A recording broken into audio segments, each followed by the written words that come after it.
Hey, I'm Fucci, and welcome to Tiny Kitchen Big Taste. We have got a hoppy good show for you today. We're making beer bread. That's right, we're taking two of the greatest things known to man, beer and bread, combining them into one toasty loaf of bready goodness. This one's worth you pulling up a seat at the bar. Y'all ready? Then bring it.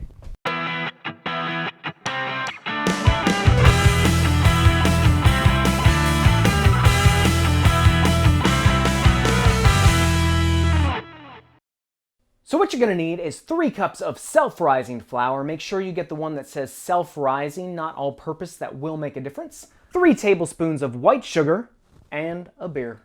You'll also need a mixing bowl, measuring cups and measuring spoons, a silicone spatula, and a bread pan.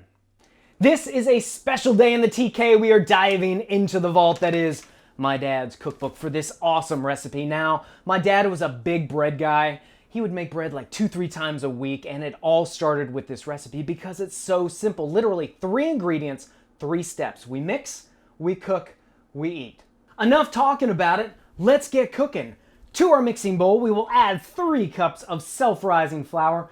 Make sure you get the self-rising flour, very important, otherwise you're gonna end up with a beer pancake. Not that there's anything wrong with that.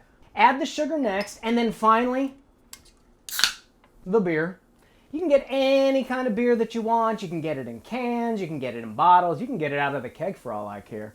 I got mine back at the store, manager special, saving some change. Loving that.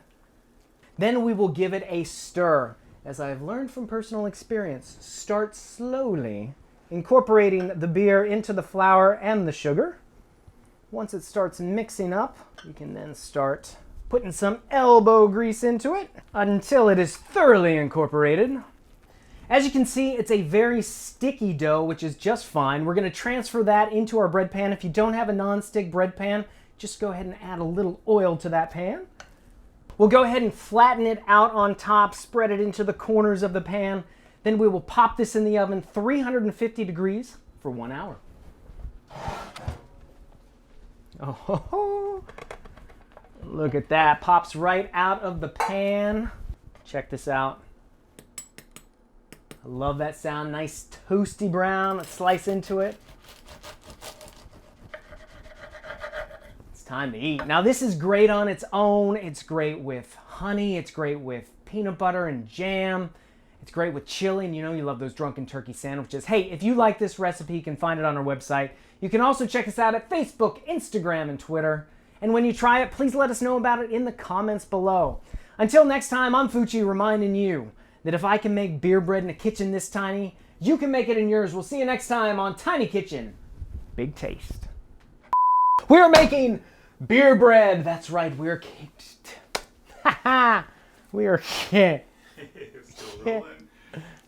in one amazing toasty bread of bready goodness. Toasty, in one, okay. Beer and bread and combining them into one loaf of toasty breadiness or bready goodness. You'll see all the ingredients starting to incorporate. Go and get everywhere. Hey! I promise you, I have not already had a drink. I probably should have, but I did not.